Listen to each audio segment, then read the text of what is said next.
नमस्कार दोस्तों, स्वागत है आपका आपके अपने YouTube चैनल एग्जाम बाइट पर। हाजिर हैं हम फिर से। यूपी पुलिस कांस्टेबल 2024 के जो एग्जाम चल रहे हैं उसके 30 अगस्त के शिफ्ट 2 का एग्जाम कंप्लीट हो चुका है। मैथ्स का पेपर का कंप्लीट एनालिसिस करेंगे हम। भाई दिमाग हिला डाला, बहुत ही खतरनाक लेवल का क्वेश्चन पूछा है इस बार इस वाले शिफ्ट में। मतलब एक कांस्टेबल लेवल के एग्जाम के लिए इस लेवल का क्वेश्चन पूछने का मतलब आप समझ लो कि किस लेवल का कॉम्पिटिशन है। बहुत मुश्किल होने वाली है आगे चल के, जिस हिसाब से कॉम्पिटिशन बढ़ते जा रहा है एक जॉब लेने के लिए। मैं तो कहूंगा कांस्टेबल लेवल के लिए इस लेवल का मैथ्स का एग्जाम पूछना एक नेक्स्ट लेवल की बात है। चलिए अब हम क्या कर सकते हैं, हमें तो बस तैयारी अपनी जारी रखनी है। देखते हैं पहला क्वेश्चन क्या आया था। पहला क्वेश्चन था कि एवरेज दे रखा है 3 लोगों की इनकम का, ए बी सी की 3 लोगों की एवरेज पर डे इनकम दे रखी है 45। तो यहाँ से अगर इन तीनों की इनकम का योग क्या आ जाएगा, वो 45 गुणा 3 हो जाएगा, जो कि आ जाएगा हमारा कितना, 135। साथ ही साथ ए और बी का पर डे की इनकम का जो एवरेज औसत दे रखा है वो कितना दे रखा है, 40। तो यहाँ से योग कितना आ जाएगा ए और बी की इनकम का, वो आ जाएगा 40 गुना 2 जो कि 80। अब यहाँ पे देखिए आप कि बी और सी का पर डे इनकम का जो औसत दे रखा है वो कितना दे रखा है, 43। यहाँ से बी और सी की इनकम का योग क्या आ जाएगा, वो 43 गुना 2 जो कि आ जाएगा कितना हमारा, 86। अब यहाँ से अगर हम 135 में से 80 को माइनस करते हैं तो ये कितना आ जाता है हमारा, ये आ जाएगा हमारा 55। कितना आ जाएगा हमारा, ये 55। तो यहाँ से ए और बी, अगर ए बी सी में से ए बी माइनस कर देंगे तो सी का जो इनकम आ जाएगी वो आ जाएगी कितनी, 55। अब यहाँ पे ये बी की इनकम पूछता है, तो देखिए सी की इनकम अगर 55 है तो बी की इनकम कितनी हो जाएगी, बी की इनकम हो जाएगी 31, क्योंकि इन दोनों का योग 86 है। तो बी की इनकम आ गई 31। तो इसका सही आंसर क्या है, ऑप्शन सी इसका सही आंसर है, 31। आशा करता हूँ आपका सवाल सही हुआ होगा एग्जाम में, आसान था, उतना डिफिकल्ट नहीं था। अगला क्वेश्चन देखते हैं। अगला क्वेश्चन सिंपल एक क्वेश्चन है कि 9 किलोमीटर प्रति घंटा को हमें मीटर पर सेकंड में बदलना है। मीटर और पर सेकंड में बदलने के लिए हम 5/18 से इंटू कर देते हैं। तो 9 से ये 2 बारी में चला गया, ये 2 से ये 2.5 बारी में चला गया, तो 2.5 मीटर पर सेकंड इसका उत्तर हो जाएगा, ऑप्शन सी सही जवाब। अगला क्वेश्चन देखते हैं। अगला क्वेश्चन ये कहता है कोमल किसी काम को 51 दिन में कर लेता है। ठीक है, अब मान लेते हैं क्या कोमल और विमल, इनकी कार्य कुशलता का अनुपात दे रखा है। विमल बोलता है 50% ज्यादा है, 50% का मतलब समझते हैं कि 1/2। विमल 50% अधिक है, अगर तो यानी अगर कोमल 2 है तो 2 का 50% होता है 1, तो 1 अधिक, तो विमल कितना हो गया, 3। इनकी कार्य कुशलता, वही कोमल उस काम को 51 दिन में करता है। तो कुल काम जो होता है वो कैसे होता है, वो एफिशिएंसी कार्य कुशलता का गुणा होता है डेज के साथ, कितने दिन लग रहे हैं। तो कोमल ने 51 दिन तक काम किया, कितने एफिशिएंसी के साथ, उसने किया 2 की एफिशिएंसी के साथ। तो टोटल वर्क आ गया हमारा कितना, ये टोटल वर्क आ गया हमारा 102। ठीक है ना, 102 यूनिट। अब ये कहता है कि विमल अकेले उस काम को कितने दिन में कर लेगा। तो 102 डिवाइडेड बाय 3, इसका आंसर कितना आ जाएगा, इसका आंसर आ जाएगा हमारा 34 दिन। यानी 34 दिन के अंदर विमल जो है किसी काम को अकेले करेगा, उसी काम को अकेले करेगा। तो इसका सही उत्तर क्या हो जाएगा, ऑप्शन डी इसका सही उत्तर हो जाएगा। आशा करता हूँ आपको समझ आया होगा। अगला क्वेश्चन देखते हैं। अगला क्वेश्चन देखिए, इसके अंदर कह रहा है कि हमें 6/5, 7/10 और 2/25 का एलसीएम निकालना है। तो जब ऐसा क्वेश्चन आता है तो ऊपर वाले का हम एलसीएम और नीचे वाले का हम एचसीएफ निकालते हैं। ठीक है ना, तो ऊपर वाले का एलसीएम तो सीधा 42 आता है, और नीचे देखिए हाईएस्ट कॉमन फैक्टर एक ही है, 5। तो इसका आंसर आ जाएगा 42/5, जो कि ऑप्शन सी है। इसका एलसीएम आप निकाल सकते हैं। ठीक है, अगला क्वेश्चन देखते हैं। अगला क्वेश्चन ये कहता है कि ए ने 1,12,000 रुपए की पूंजी लगाकर एक व्यवसाय शुरू किया। ठीक है ना, ये ए हो गया, ये बी हो गया, ये सी हो गया। ए ने 1,12,000 रुपए लगाए हैं किसी व्यवसाय में। ठीक है जी। अब बी 2 महीने के बाद बी ने 80,000 रुपए लगाए, तो यानी कि 2 महीने के बाद बी ने 80,000 रुपए की पूंजी लगाई और व्यवसाय में शामिल हुआ, तथा इसके 2 महीने के बाद सी ने 72,000 रुपए लगाए। ठीक है, तो यानी कि अगर हम देखें यहाँ पे तो ये कुछ इस प्रकार से हो गया। ठीक है ना, तो सी ने 72,000 रुपए लगाए इसके 2 महीने के बाद। उसके बाद क्या होता है कि व्यवसाय की शुरुआत से 10 महीने के बाद बी ने 8,000 रुपए निकाल दिए। तो देखिए व्यवसाय जब 10 महीने के बाद, जिसमें से 2 महीने तो इसने काम ही नहीं किया, मतलब 2 महीने बाद वो वैसे ही लगा रहा है, तो ये 80,000 रुपए तो उसने सिर्फ और सिर्फ 8 महीने के लिए लगाए होंगे। 80,000 तो उसने सिर्फ और सिर्फ 8 महीने के लिए लगाए होंगे, क्योंकि 2 महीने बाद उसने पैसा लगाया। वो क्या करता है, इसमें से 8,000 निकाल लेता है, तो बचे कितने, ये 72,000 रुपए, ठीक है ना। तो अब ये 72,000 रुपए, बाकी कितना टाइम बचा, 10 महीने तो निकल गए, अब बचा कितना, 2 महीने के लिए। तो बचे हुए 2 महीने के लिए इसने 72,000 रुपए इसके अंदर इन्वेस्ट की, सॉरी हम इसको यहाँ पे लिख सकते हैं। तो ये 72,000 रुपए लगाए 2 महीने के लिए, ठीक है। अब वहीं पे अगला क्या कहता है, वहीं अगला कहता है कि सी ने 8,000 रुपए वापस ले लिए। तो यानी सी ने क्या करा, 8,000 रुपए वापस ले लिए। अब यहाँ पे एक चीज और देखिए कि सी ने ऑलरेडी 4 महीने के बाद पैसा लगाया है। तो यानी शुरुआत से 4 महीने बाद पैसा लगाया और 10 महीने के बाद की शुरुआत से बात हो रही है, तो इसका मतलब उसने सिर्फ 6 महीने के लिए ही पैसा लगाया। तो 72,000 में से जब 8,000 निकाल लेंगे तो हमारा कितना बच गया, ये 64,000 रुपए। तो यानी कि अब कितना, 10 महीना, तो इस 64,000 को उसने सिर्फ और सिर्फ 2 महीने के लिए लगाया। वहीं ए ने पूरा पैसा अपना 1 साल के लिए लगाया, उसने कुछ नहीं किया, ठीक है ना, 12 महीने के लिए। तो अब देखिए ये 3 जीरो से ये 3 जीरो, ये 3 जीरो से ये 3 जीरो और ये 3 जीरो कट गया। तो जब हम इसको 112 को 12 से इंटू करेंगे तो ये हमारा कितना आ जाएगा, 4 4 13, ठीक है। यहाँ पे अगर हम देखेंगे तो ये कितना आ जाएगा, 640 और 4 और ये 144 और ये आ जाएगा कितना हमारा 12 43 हो जाएगा और ये आ जाएगा हमारा 8 6 दूनी 12, ठीक है ना। अब इसको जब हम निकाल लेंगे तो ये आ जाएगा हमारा कुछ इस प्रकार से, ये 7 8 4 हो गया और ये हमारा हो गया 560, है ना, 3 2 5 6, ठीक है। अब ये हमारा अनुपात आ गया इनकी इन्वेस्टमेंट यानी कि जो पूंजी इन्होंने व्यवसाय में लगाई है उसका औसत। अब देखिए ये और कट सकता है क्या, ये कट जाएगा हमारा किससे, अगर हम देखें 4 8 से काटने की कोशिश करें इसको, तो ये देखें हम नहीं 8 से नहीं, हम इसको जो है इससे काट सकते हैं। सबसे पहले अगर हम 8 से काट के देंगे इसको, सबसे पहले 4 से काटते हैं, है ना। 4 से काटेंगे तो ये कितनी बारी में चला जाएगा, 3 3 6 में, और ये 4 से एक बारी में चला जाएगा और ये 96 आ गया, फिर 4 से ये 140 बारी में चला गया, ठीक है। अब हम इसको क्या करते हैं, हम इसको फिर से जो है 4 से काट के देखते हैं।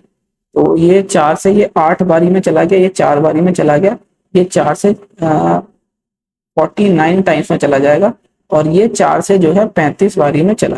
तो देखिए यहाँ पे आगे क्वेश्चन में कहता है कि बी को वर्ष के अंत में 9800 रुपए जो है टोटल मुनाफे में से उसका हिस्सा मिला। तो बी का हिस्सा कितना हो जाएगा, बी का हिस्सा हो जाएगा 49 अपॉन, जब हम इसको जोड़ लेंगे, इसको जोड़ने के बाद हमारा आएगा कितना, 168। ये होता है टोटल प्रॉफिट में से बी का मुनाफा जो कि 9800 दे रखा है। तो ये सीधा सीधा कितनी बारी में जा रहा है, ये सीधा सीधा हमारा 200 बारी में जा रहा है। तो टोटल प्रॉफिट जो आ जाएगा हमारा 16 12 और एक ये 13, है ना। तो ये हमारा आ जाएगा यहाँ से 2 2 2 3 33,600 जो है हमारा टोटल प्रॉफिट आ गया, जो कि ऑप्शन ए हमारा सही उत्तर है कि टोटल मुनाफा हमारा कितना है, 33,600। आशा करता हूं आपको समझ आया होगा क्वेश्चन, थोड़ा सा कैलकुलेटिव था थोड़ा सा। अगला क्वेश्चन देखते हैं। अगला क्वेश्चन ये कहता है कि 28 स्टूडेंट्स, ठीक है, यहाँ पे स्टूडेंट लिख लेते हैं, स्टूडेंट, इनकी एवरेज जो मार्क्स दे रखा है मैथ्स में वो 5 है। अगर उसमें से 8 स्टूडेंट निकल जाते हैं तो इनका एवरेज 0.5 से बढ़ जाता है, ठीक है ना, इनका एवरेज 0.5 से बढ़ जाता है। तो जो स्टूडेंट्स विद्यार्थी निकले हैं उनका एवरेज हमें बताना है। तो देखिए यहाँ पे सम क्या हो जाएगा, अगर हम यहाँ पे सम देखें, जो सम एवरेज जो होता है वो होता है सम अपॉन टोटल नंबर्स, है ना। तो जो सम आएगा वो एवरेज और इनका नंबर का मल्टीप्लीकेशन। तो सम आ जाएगा ये 28 गुना 5। अब जब हम 28 गुना 5 कर देंगे तो ये आ जाएगा 140 और यहाँ पे 20 गुना 5.5 को अगर हम कर देंगे तो ये आ जाएगा 110। अब इसको हम माइनस कर लेंगे तो आ जाएगा कितना है, ये 30। अब ये 30 जो है कितने बच्चों का है, 8 बच्चों का। तो यहाँ से हम इसको डिवाइड कर देंगे 30 को 8 से, तो इनके औसत कितना आ जाएगा, 3.75। यही इसका उत्तर है। तो ऑप्शन सी इसका सही उत्तर है, 3.75। अगला क्वेश्चन देखते हैं। आशा करता हूँ ये वाला क्वेश्चन आपको समझ आया होगा। अगला क्वेश्चन कहता है चुनाव में 2 उम्मीदवार थे जिसमें से 10% मतदाताओं ने मतदान नहीं किया, 60 मत जो है अवैध पाए गए। विजेता उम्मीदवार को कुल मतों का 47% प्राप्त हुआ और वह 308 मतों से जीतता है, तो नामांकित मतदाताओं की संख्या ज्ञात करनी है। देखिए हम मान लेते हैं क्या कि नामांकित मतदाताओं की संख्या है 100, जिसमें से 10% ने काम मतलब वोट ही नहीं दिया, तो बचे कितने, 90। अब इसमें से जो जीता हुआ कैंडिडेट है उसको कितने मिले हैं, इसके 47% मिले, तो 100 का 47 हो गया 47। अब जो लूजर होगा, लूजर को कितने मिलेंगे, लूजर को मिलेंगे 90 माइनस 47। ठीक है, तो ये हमारा कितना आ जाएगा, ये हमारा आ जाएगा ये गया हमारा 43। ठीक है, लूजर को मिल गया 43। अब यहाँ पे देखिए आप कि जो ये 47 है और ये 43 है, इसका जो डिफरेंस आया, इसका डिफरेंस कितना आया, ये डिफरेंस आया है 4 का। इस 4 की ही जो वैल्यू दे रखी है वो कितनी दे रखी है हमको, वो दे रखी है 308 वोट। अब ये जो 8 वोट हैं, इनमें से हम जो इन वोट्स जो इनवैलिड है उसको माइनस कर देते हैं, क्योंकि 60 वोट निकाल देते हैं इसमें से जो उसको क्या नाम है, इनवैलिड थे वोट, जो मान्यता नहीं थी जिन वोट्स की। तो 4 की वैल्यू कितनी आ जाएगी, यहाँ पे 4 की वैल्यू आ जाएगी हमारी 248। ठीक है ना, तो अब हमें यहाँ पे 1 की वैल्यू अगर हम निकालें तो 1 की वैल्यू कितनी आ जाएगी, 1 की वैल्यू आ जाएगी 62 और 100 की वैल्यू कितनी आ जाएगी 6200। तो यही जो था कुल मतदाता हमने संख्या मानी थी, वही आ गई हमारी कितनी 6200। तो इसका सही उत्तर क्या है, ऑप्शन डी इसका सही उत्तर है 6200। आशा करता हूं आपका भी यही आंसर आया होगा। अगला क्वेश्चन देखते हैं। देखिए कांस्टेबल लेवल में इस लेवल के एग्जाम, कांस्टेबल लेवल के एग्जाम में इस लेवल के क्वेश्चंस को पूछा जा रहा है। कितना मुश्किल हो गया है आज की डेट में कंपटीशन के अंदर एक गवर्नमेंट जॉब। अगला क्वेश्चन देखते हैं। अगला क्वेश्चन ये कहता है कि चीनी की लागत पर 5, ये तो बहुत ही डिफिकल्ट, मतलब इतना बढ़िया क्वेश्चन पर बहुत ही लेंदी। ये क्वेश्चन वही कर पाएगा कम टाइम में जिसने पहले इस क्वेश्चन को कभी किया हो। इसमें कहते हैं 5% की छूट के साथ खरीदार 608 रुपए में 20 किलोग्राम अधिक चीनी खरीदता है, तो चीनी का विक्रय मूल्य क्या होगा। देखिए यहाँ पे ये 20 नहीं होगा, ये 2 किलोग्राम होगा। ये क्वेश्चन में मिस्टेक है, तो हो सकता है कि इसके नंबर सभी स्टूडेंट्स को मिल जाए। ये 20 की जगह 2 किलो होगा। यहाँ पे 20 किलो के हिसाब से कोई भी ऑप्शन नहीं है, 2 किलो होगा। देखिए इसको शॉर्ट जो ट्रिक है, इसकी शॉर्ट ट्रिक क्या है इस क्वेश्चन को करने की, इस क्वेश्चन को हम हमेशा करते हैं जो परसेंटेज आ जाता है हम पहले बोल देते हैं, फिर गुणा करते हैं जो हमारे को प्राइस दिया गया। ठीक है ना, अब नीचे दिया जाता है क्या कि कितना केजी वो एक्स्ट्रा खरीद रहा है, तो 2 केजी एक्स्ट्रा खरीद रहा है। अब 100 में से हम 5% को निकाल देंगे। ठीक है, तो देखिए ये परसेंट से परसेंट साइन चला गया, 5 गुना 608 अपॉन 2 इंटू 95। ठीक है ना, तो देखिए 5 से ये कितनी बारी में चला जाएगा, ये 19 बारी में, 19 से ये 57 हो जाता है और 57 ये 2 38 हो जाता है, 2 से ये 16। तो यानी कि 16 रुपए प्रति किलो चीनी की ओरिजिनल दाम रहा होगा, जो कि ऑप्शन ए इसका सही उत्तर है। एकदम सेकंडों में इसका आंसर आ, ठीक है, पर लेकिन ये क्वेश्चन गलत है, तो हो सकता है इसका मार्क्स जो है सभी स्टूडेंट को मिल जाएंगे। अगला क्वेश्चन देखते हैं। अगला क्वेश्चन ये कहता है कि 17 किताबें बेचने पर 17 किताबें जब कोई दुकानदार 720 रुपए पे बेचता है, तो उसको 5 पुस्तकों का जो है क्रय मूल्य का हानि होती है। तो हमें ये बताना है कि एक पुस्तक का क्रय मूल्य क्या है। मान लेते हैं एक पुस्तक का क्रय मूल्य जो है x मान लेते हैं। ठीक है, तो लॉस कब होता है, लॉस जब होता है हम सीपी क्रय मूल्य में से विक्रय मूल्य माइनस करते हैं। तो 17 का कॉस्ट प्राइस कितना हो जाएगा 17x। ठीक है ना, और बराबर कर लेते हैं सेलिंग प्राइस। सेलिंग प्राइस हमारे पास आया 17 किताबों को 720। अब लॉस कितने का हुआ है उसको 5 किताबों के क्रय मूल्य के, तो ये हो गया 5x। तो यहाँ से अगर 5x इधर आ जाएगा तो कितना हो जाएगा, ये 12x और 720 इधर जाके प्लस हो जाएगा, 12 6 72 हो जाता है। तो एक किताब का क्रय मूल्य आ गया हमारा कितना, 60 रुपए। तो इसका सही उत्तर क्या है, ऑप्शन सी इसका सही उत्तर है 60 रुपए। आशा करता हूं आपको समझ आया होगा। अगला क्वेश्चन देखते हैं। अगला क्वेश्चन ये कहता है कि एक शॉपकीपर दुकानदार एक वस्तु के अंकित मूल्य पर 12% की छूट इस प्रकार देता है कि विक्रय मूल्य 1320 रुपए है, तो वस्तु का अंकित मूल्य क्या होगा। देखिए क्या होता है कि अंकित मूल्य पे उसने 12% की छूट दी, तो वो 88% पे बेचा होगा। तो 88% पे अगर प्रतिशत का साइन हटाएंगे तो नीचे 100 हो गया। तो यही किसके बराबर दे दिए गई है, 1320 रुपए के बराबर दे दी गई है। अब यहीं से हमको अंकित मूल्य यानी कि इसका मार्क प्राइस निकालना है। तो देखिए 11 से ये 8 बारी में चला गया, 11 से 1 बारी में, 11 से 2 बारी में, ये इधर से ये हो गया अब ये 8 से ये सीधा सीधा 15 बारी में चला जाएगा, तो अंकित मूल्य हमारा आ जाएगा 15, और ये 2 जीरो इधर 1500, तो इसका अंकित मूल्य कितना आ गया 1500, तो उत्तर सी इसका सही हो जाएगा 1500 रुपए। अगला क्वेश्चन देखते हैं। अगला क्वेश्चन ये कहता है कि एक धनराशि है 13,520, 2 साल बिकम्स, अच्छा एक कोई धनराशि है जो 2 साल में 2 वर्षों में 4% के वृद्धि वार्षिक चक्रवृद्धि ब्याज की दर से 13,520 रुपए हो जाती है, तो मूल राशि कितनी है वो हमें ये बतानी है। देखिए 4% का मतलब क्या होता है, 4% का मतलब होता है एक का चक्रवृद्धि ब्याज हमारा कितने पे 25 पे, तो अगर कोई 25 की चीज है तो वो कितनी हो जा रही है 26, तो 2 सालों की बात हो रही है और चक्रवृद्धि ब्याज है, ब्याज पे ब्याज लगता है, तो ये इसका स्क्वायर हो जाता है, यानी कि 625 रुपए की चीज कितनी हो गई 676 रुपए की। इस 676 की जो वैल्यू दे रखी है वो 13,520 हमको दे रखी है, जो सीधा सीधा 20 गुना है, तो ये 625 भी 20 गुना हो जाएगा। जब 625 को 20 गुना करते हैं तो ये हमारा सीधा सीधा 12,500 आ जाता है। तो जो इसकी धनराशि थी, मूल राशि वो कितनी थी 12,500 रुपए। तो इसका सही उत्तर क्या है, ऑप्शन ए इसका सही उत्तर है। आशा करता हूं आपको समझ आया होगा। अगला क्वेश्चन देखते हैं। अगला क्वेश्चन ये कहता है कि देखिए अब यहाँ पे 3 नंबरों को कंपैरिजन बताया गया। मैंने हमेशा बताया है अपनी पहले वीडियोस में भी कि जब भी ऐसे नंबर आए तो हम सीधा आखिरी से शुरू करेंगे, तो हम आखिरी वाले को 100 पर मान लेते हैं। तो ये देखिए x जो है 20% कम है, ठीक है ना, x 20% कम है तो कितना हो गया 80 हो गया, 100 का 20% कम तो यानी कि 80। 28% जो है y कम है, तो 100 में से अगर 28% कम हो गया तो कितना हो गया ये 72, ठीक है ना। अब हम इसमें काटते नहीं है कुछ भी क्योंकि हमें रिलेशन पूछा गया था, तो ये पूछा जा रहा है कितने प्रतिशत y जो है कम है x से। तो देखिए y कितना कम है x से, 8 कम है कितना वो 80 पे, यानी कि 8 कम है वो किससे x से 80 पे, प्रतिशत में निकालने के लिए 100, तो ये 8 से ये 10 बारी में चला जाएगा और ये 10 इससे 1 जीरो चला गया, तो 10% कम है। तो इसका सही उत्तर क्या हो जाएगा, ऑप्शन सी इसका सही उत्तर हो जाएगा 10%। आशा करता हूं आपका भी यही सही आंसर आया होगा। अगला क्वेश्चन देखते हैं। अगला क्वेश्चन ये कहता है कि कार्तिक बिंदु ए से बी तक 50 किलोमीटर प्रति घंटा की गति से चलता है और बी से देखिए एवरेज स्पीड निकालना है ना। एवरेज स्पीड अगर आने जाने की पूछी गई है तो दुगना कर दो इनके गुणा का, है ना, 50 गुणा 30 और नीचे इनका योग कर दो, 50 और 30 80 हो गए।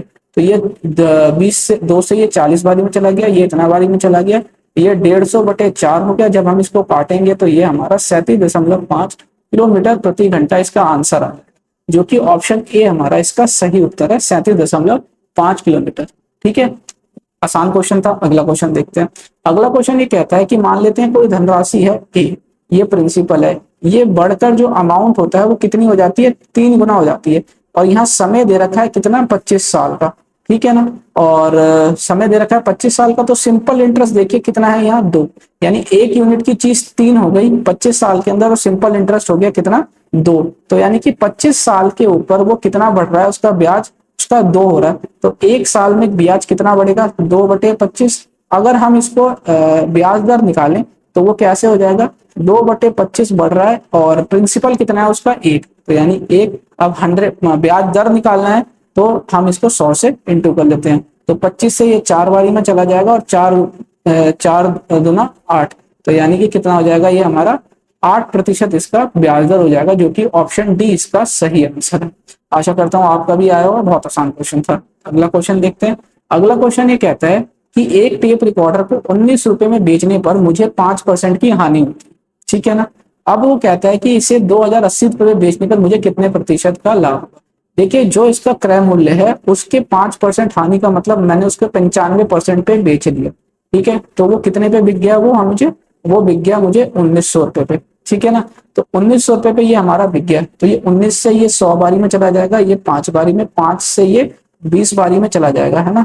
तो यहाँ से क्रय मूल्य आ जाएगा हमारा कितना 2000 उस टेप रिकॉर्डर का। अब जो है क्रय मूल्य विक्रय मूल्य कितना हो गया 2080, तो सीधा सीधा 80 का मुनाफा, तो ये 80 का मुनाफा कितने पे हो रहा है हमारा 2000 पे, 100 से गुना कर देते हैं प्रॉफिट परसेंट निकालने के लिए। तो देखो ये 2 जीरो से 2 जीरो, यहाँ से 1 जीरो, 2 से 1 4, तो यानी कि 4% का हमें अब प्रॉफिट होगा, तो इसका सही उत्तर क्या हो जाएगा, ऑप्शन सी इसका सही उत्तर होगा। आसान था ये भी। अगला क्वेश्चन देखते हैं। अगला क्वेश्चन ये कहता है कि एक पंप एक टैंक को पानी से 3 घंटे में भर देता है। तो मान लेते हैं कि ये एक पंप है, प्लस का साइन का मतलब है कि वो भर रहा है, 3 घंटे में भर देता है, ठीक है। वहीं अगर अगर नीचे लीकेज हो जाए और दोनों टैंक खुलते हैं तो वो कितने देर में भरते हैं, वो 3 सही 1/2। तो इसको हम और क्या लिख सकते हैं, इसको हम 7/2 घंटे लिख सकते हैं। ठीक है, जहां पे माइनस साइन जो है इंडिकेट कर रहा है कि खाली कर रहा है। तो यानी कितना टाइम लेगा ये भरने में, तो इनका एलसीएम ले लेते हैं। मान लेते हैं 21 यूनिट का काम जो है इन्होंने करना है, या फिर 21 लीटर का इन्होंने पानी भरना है। तो ए जो है अकेले काम करेगा, एक प्रति घंटा 7 यूनिट भरता है। और यहाँ पे ए प्लस बी यानी कि भर रहा है और जो खाली हो रहा है दोनों साथ चलते हैं तो वो 6 यूनिट का काम करते हैं। तो देखिए यहाँ पे ए प्लस बी की एफिशिएंसी 6 आई है, तो ए की एफिशिएंसी 7 है, तो बी की एफिशिएंसी कितनी आ जाएगी, बी की एफिशिएंसी यहाँ से 6 - 7 यानी कि -1। अब ये माइनस साइन यहाँ पे ये शो कर रहा है कि पानी ये खाली कर रहा है, क्या कर रहा है, पानी ये खाली कर रहा है।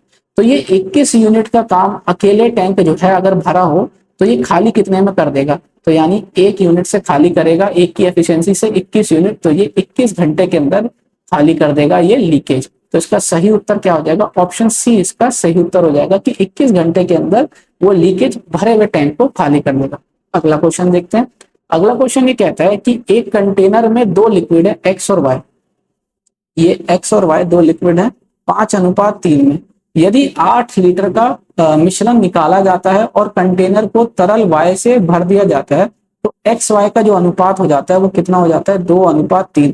तो प्रारंभ में बर्तन में कितने लीटर का एक्स तरल था वो हमें बताना है। ठीक है, देखिए जो मिश्रण इसमें निकाला जा रहा है उसके बाद तरल वाई को उससे रिप्लेस किया जा रहा है, तरल वाई भरा जा रहा है। तो एक्स में कोई चेंजेस नहीं आने चाहिए, तो एक्स वाले को हम बराबर कर देते हैं ऊपर नीचे।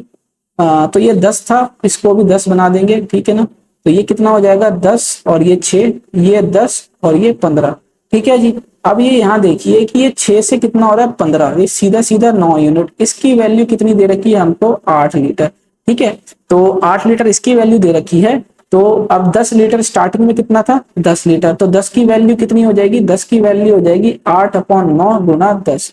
ठीक है ना, तो ये हो जाएगा हमारा 80/10 लीटर, जो कि एक्स की जो कितना प्रारंभ में कितना एक्स का तरल पदार्थ था। लेकिन अभी ये क्वेश्चन सॉल्व नहीं हुआ है। अभी कैसे सॉल्व नहीं हुआ है कि हमने इसके अंदर से 8 लीटर का मिश्रण भी निकाला है। तो जो 8 लीटर का मिश्रण निकाला है उसमें से एक्स का जो पार्ट चला गया उसको भी हमें जोड़ना पड़ेगा। तो देखिए पहले 5 हिस्सा था एक्स का 5 हिस्सा था, टोटल कितना था 8 हिस्से में से, और कितना लीटर निकला था 8 लीटर, यानी कि जो निकला था हमें वो भी तो ऐड करना ही पड़ेगा, है ना। तो देखिए 8 से ये 8 चला जाएगा, 9×5 = 45, तो 125 है ना, 125/9 हो जाएगा। ये कैसे, 80/9 + 5। तो जब हम इसका एलसीएम लेंगे तो ये 80 + 45/9 हो गया। तो ये कितना आ जाएगा 125/9। तो इस 125/9 को हम क्या लिख सकते हैं, और 13 सही 8/9 लीटर। तो इसका आंसर आ जाएगा क्या, 13 सही 8/9 लीटर, जो कि ऑप्शन डी इसका सही आंसर है। ये भी बहुत ही अच्छे लेवल का क्वेश्चन था जो कांस्टेबल लेवल के एग्जाम में पूछा गया, एसएससी में भी नहीं इस लेवल का प्री में पूछा जाता है। तो एक अच्छा ही लेवल आया इस बार के एग्जाम, इस वाले शिफ्ट का 30 अगस्त का अभी तक की सबसे डिफिकल्ट शिफ्ट रही है ये। अगला क्वेश्चन देखते हैं। अगला क्वेश्चन ये कहता है कि ये भी बहुत अच्छा क्वेश्चन है, ये भी देखिए अच्छे लेवल का क्वेश्चन, जिसमें एलसीएम 2 नंबर का 495 और एचसीएफ हमें 5 दे दिया है, और 2 नंबर का योग जो है 100 दे दिया है। तो हमें ये बताना है उनके बीच का अंतर। सबसे पहले देखिए कि 2 नंबर है ना, तो 2 नंबर हम एचसीएफ अगर 5 है तो मान लेते हैं 2 नंबर है 5A और 5B। तो इनका अगर सम लेंगे हम तो क्या हो जाएगा, 5 कॉमन आ जाएगा, तो ये दे रखा है हमको 100, तो 5 से ये 20 बारी में चला जाएगा। तो A + B कितना आ गया हमारा 20।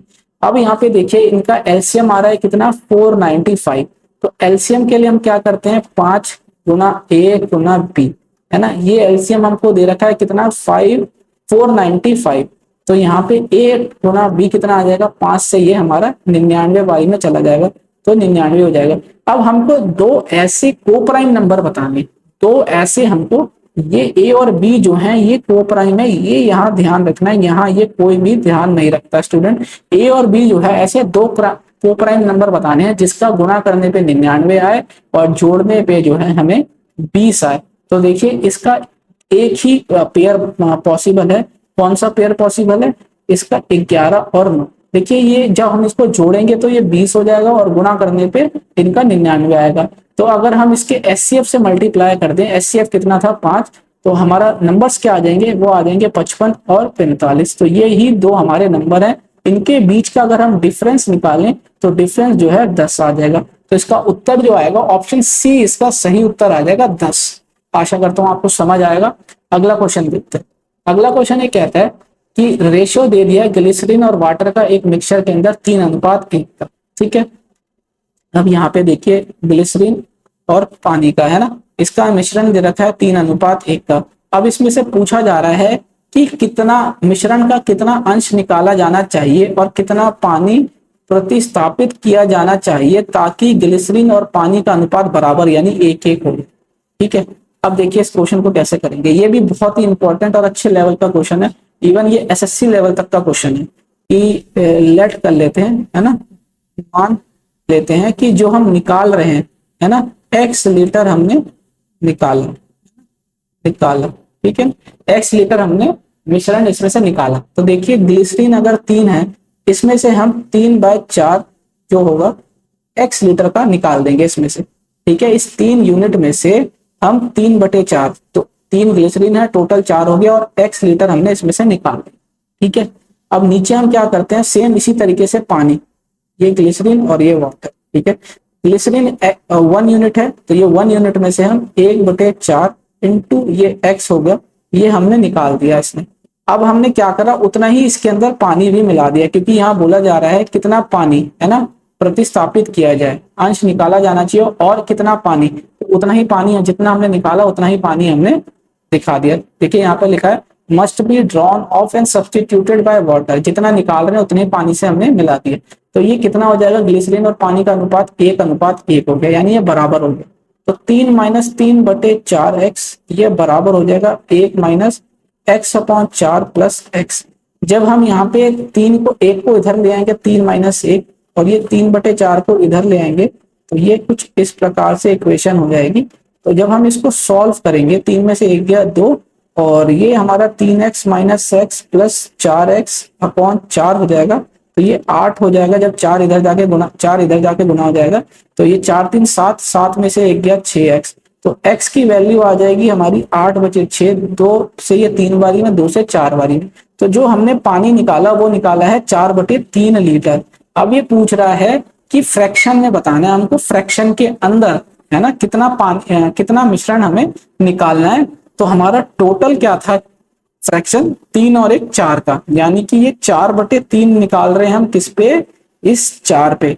तो फ्रैक्शन अगर हम देखें तो ये कितना हो जाएगा, 4/3 और 4 ऊपर, तो 4 से 4 कट गया, यानी कि 1/3 हिस्सा जो है हम इसमें से निकाल देंगे और उतना ही पानी मिला देंगे, ताकि ग्लिसरीन और पानी का अनुपात 1:2 हो जाए। तो इसका सही उत्तर ऑप्शन बी इसका सही उत्तर है।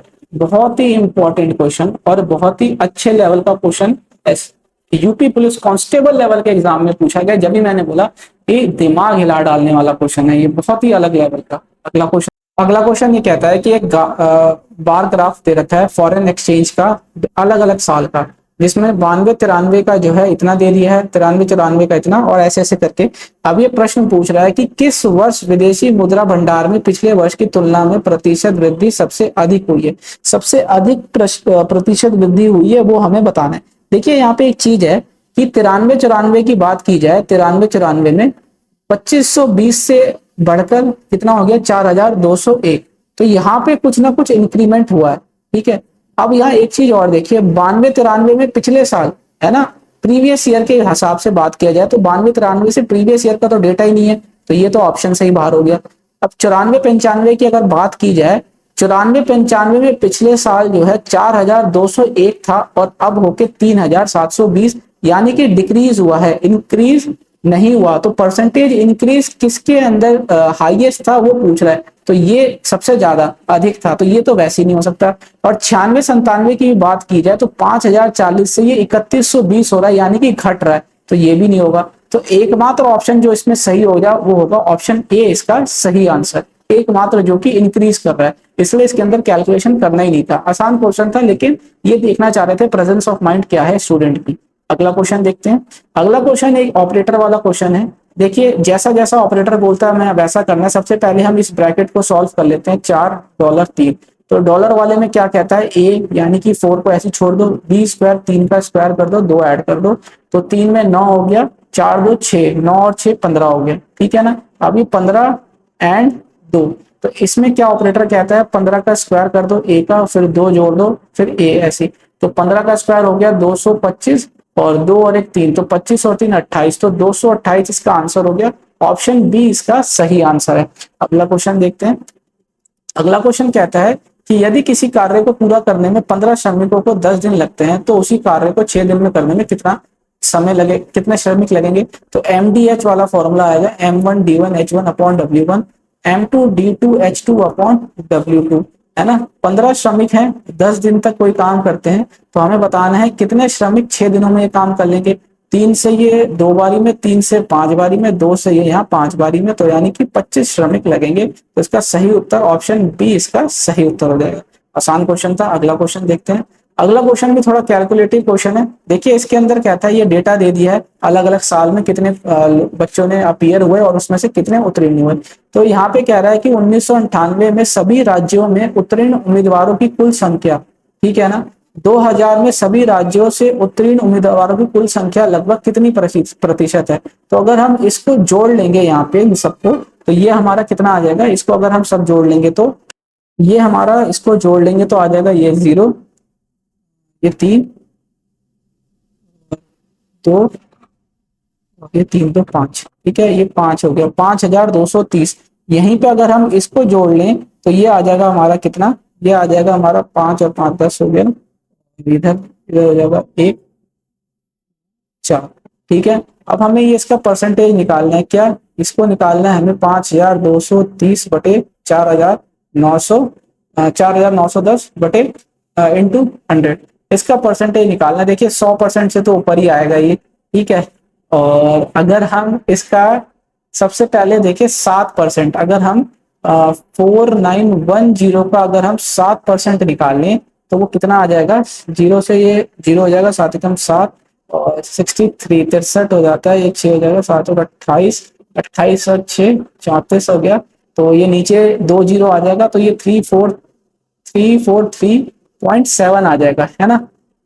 इसका 7% अगर हम निकाल लें तो 343, इसके अंदर अगर हम ऐड करते हैं 343.7, तो कितना आ जाएगा, 7 3 4 और 1 5, 9 और 1 10, 2 12 5, तो यानी कि 52.53, तो यानी कि ये इसी के आसपास आ रहा है, 107 के नीचे नीचे। तो इसका सही उत्तर ऑप्शन ए आ जाएगा, 107 के आसपास के करीब ये आ रहा है, उससे नीचे नीचे आ रहा है ना। 530 है, ये 553 आ रहा है, तो 107 दशमलव समथिंग आएगा। तो यही ये इसका ऑप्शन है जो सही हो जाएगा, ठीक है। इससे नीचे कोई ऑप्शन ही नहीं है। अगला क्वेश्चन देखते हैं। अगला क्वेश्चन ये कह रहा है कि 600 गेट्स हैं। देखिए ये एक वेन डायग्राम वाला क्वेश्चन है। देखिए इसको हम कैसे करेंगे। इसमें कहता है कि 600 मेहमान में से 250 ने भारतीय भोजन का विकल्प चुना, 175 ने इटालियन भोजन का, और 100 ने कॉन्टिनेंटल भोजन का, ठीक है। जिसमें से 15 मेहमानों ने भारतीय और इटालियन दोनों को चुना, 10 मेहमानों ने इटालियन कॉन्टिनेंटल को चुना, और 20 मेहमान ने भारतीय और कॉन्टिनेंटल को चुना, जबकि 7 मेहमान ने तीनों को चुना। तो ये हमें बताना है कितने मेहमान पार्टी में शामिल नहीं हुए। तो ठीक है, इसको हम कैसे करेंगे। देखिए देखिए एक तो हो गया क्या, जो कि इंडियन फूड है ना, इंडियन फूड जो, एक हो गए क्या जो कि इटालियन फूड है, और एक हो गया क्या जो कि कॉन्टिनेंटल फूड। इंडियन फूड वाले कितने हैं, 250, इटालियन फूड वाले कितने हैं, 175, और कॉन्टिनेंटल फूड वाले कितने हैं, 100। अब इंडियन और इटालियन वाले अगर देखा जाए तो वो हैं 15, ठीक है। इटालियन और कॉन्टिनेंटल वाले देखे जाए 10, इंडियन और कॉन्टिनेंटल जो खाने वाले हैं वो 20, और इन तीनों को खाने वाले कितने हैं, वो हैं 7। एक सेकेंड, इन तीनों को खाने वाले हैं 7।